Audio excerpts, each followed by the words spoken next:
Imagine holding two rings side by side, both exploding with light, both looking impossibly clear, both claiming to be the smarter, more modern alternative to a mined diamond. One costs noticeably less. One carries the word diamond in its name. And suddenly, what should feel like an exciting decision turns into a confusing tug of war in your head. If you've ever wondered whether moissanite and lab-grown diamonds are basically the same thing, secretly very different, or if one is clearly the better choice, you're not alone. This comparison has become one of the most common and emotionally loaded questions people ask when choosing an engagement ring or a statement piece, and today we're finally going to unpack it in a way that actually makes sense. At first glance, moissanite and lab-grown diamonds seem almost identical. They're both clear, both incredibly durable, and both designed to last a lifetime.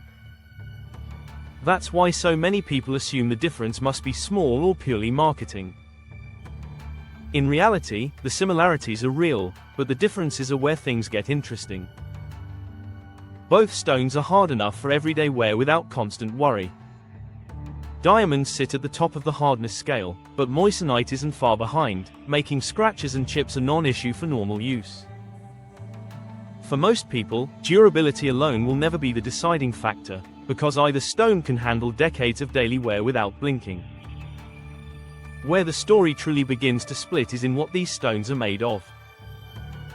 A lab-grown diamond is chemically identical to a mined diamond. It's pure carbon arranged in the same crystal structure, just created in a laboratory instead of underground over billions of years. Moissanite, on the other hand, is made of silicon carbide.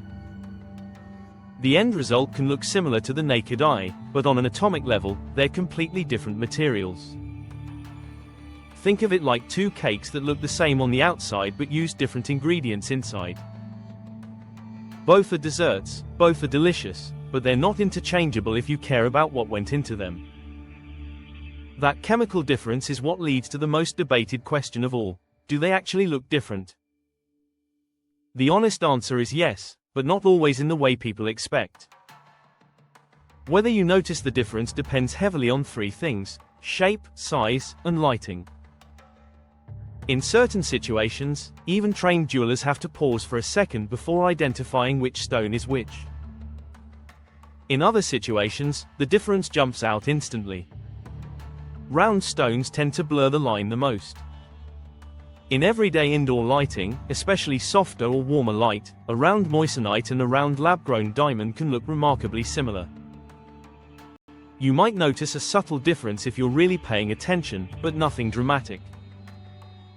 Move them into cooler, office-style lighting and the gap widens slightly. Then put both stones under direct, bright light that mimics sunlight, and suddenly the distinction becomes much clearer. Moissanite throws off more rainbow flashes, while diamonds tend to produce more white, crisp brilliance. This isn't a quality issue, it's physics. Moissanite has a higher refractive index, which simply means it bends light more aggressively, creating stronger color dispersion.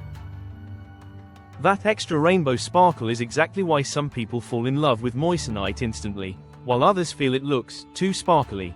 Neither reaction is wrong. It's a matter of taste. Some people want their stone to announce itself from across the room, while others prefer a subtler, more classic look. This difference becomes even more pronounced when you move away from round stones into fancy shapes like ovals, emeralds, cushions, or pears. In these shapes, the sparkle patterns are more complex, and the visual differences between moissanite and lab-grown diamonds become much easier to spot. Cutting also plays a role that many people don't realize. Moissanite is often cut differently than diamonds to maximize its unique optical properties. Those differences in cut can amplify how distinct the stones appear, especially in fancy shapes. That's why two stones with the same shape and size on paper can behave very differently once light hits them. In some shapes, the contrast is subtle. In others, it's dramatic enough that even someone with no jewelry experience can tell them apart immediately. Stone size adds another layer to the comparison. Large center stones tend to reveal differences more easily. When stones get smaller, those differences start to fade. This is why you'll often see rings that combine a moissanite center stone with lab-grown diamond accents on the sides. At smaller sizes, even professionals sometimes have to look closely to identify which is which. The sparkle characteristics are still there, but the reduced surface area limits how obvious they become. At that point, labor costs often matter more than the material itself, which can make the price difference surprisingly small. Speaking of price, this is where expectations often clash with reality. A few years ago, the gap between moissanite and lab-grown diamonds was much wider. Lab-grown diamond prices have dropped significantly as production has scaled, narrowing that difference. Today, there is still a price gap, but it's not always as dramatic as people assume. For very small stones, especially rounds under a couple of millimeters, the cost difference can be almost negligible because you're paying more for cutting and setting than the raw material. As stones get larger, the price gap becomes more noticeable.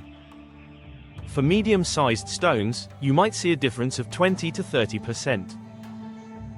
On a multi-stone ring or an eternity band, that can add up quickly. For large center stones, moissanite remains the more budget-friendly option by a clear margin. That price advantage is one of the main reasons people choose it, especially when size is a priority.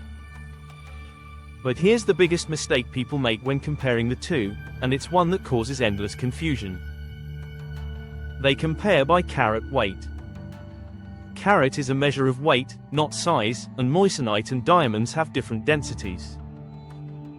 Moissanite is lighter than diamond, which means a 1 carat moissanite will be physically larger than a 1 carat diamond. When people say they want a 2 carat moissanite, what they usually mean is that they want a stone that looks the same size as a 2 carat diamond. Focusing on carat numbers alone almost guarantees a misleading comparison. The smarter approach is to ignore carat weight entirely and focus on millimeter measurements. Length and width tell you how big the stone will actually look on your finger. Two stones with the same measurements will look the same size, even if their carat weights differ. This is especially important with fancy shapes, where proportions can vary widely. Once you start comparing by millimeters instead of carats, everything becomes much clearer and far more fair. Another subtle difference appears when you look at availability and precision. Lab-grown diamonds are offered in a huge range of sizes with extremely fine measurement increments. This gives designers more flexibility when creating custom pieces. Moissanite is often available in more standardized sizes, which works perfectly for many designs but can feel limiting in highly specific custom projects. Custom-cut moissanite does exist, but it's not always what people are shown first. So which one is better? That question doesn't have a universal answer, and that's actually the point. The better stone is the one that aligns with your priorities. If maximizing size while staying within a certain budget matters most, moissanite often wins. If you want a stone that behaves optically like a traditional diamond and carries that identity, lab-grown diamonds tend to feel more satisfying. Some people care deeply about having a diamond, regardless of origin. Others care more about the overall look and value. One of the most revealing ways to decide is something jewelers often call a blind comparison. You look at both stones in different lighting environments without being told which is which. You see how they behave on your hand, how they look in natural light, indoor light, and bright light. Only after forming your own impression do you find out which stone you preferred. Time and time again, people surprise themselves with what they gravitate toward when bias is removed.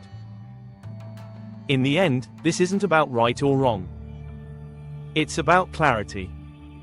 When you understand how moissanite and lab-grown diamonds differ in sparkle, structure, pricing, and perception, the choice becomes less stressful and far more empowering. You stop chasing labels and start choosing what genuinely feels right for you. And when that happens, whichever stone you choose will feel like the perfect one, because it will be chosen with confidence instead of confusion.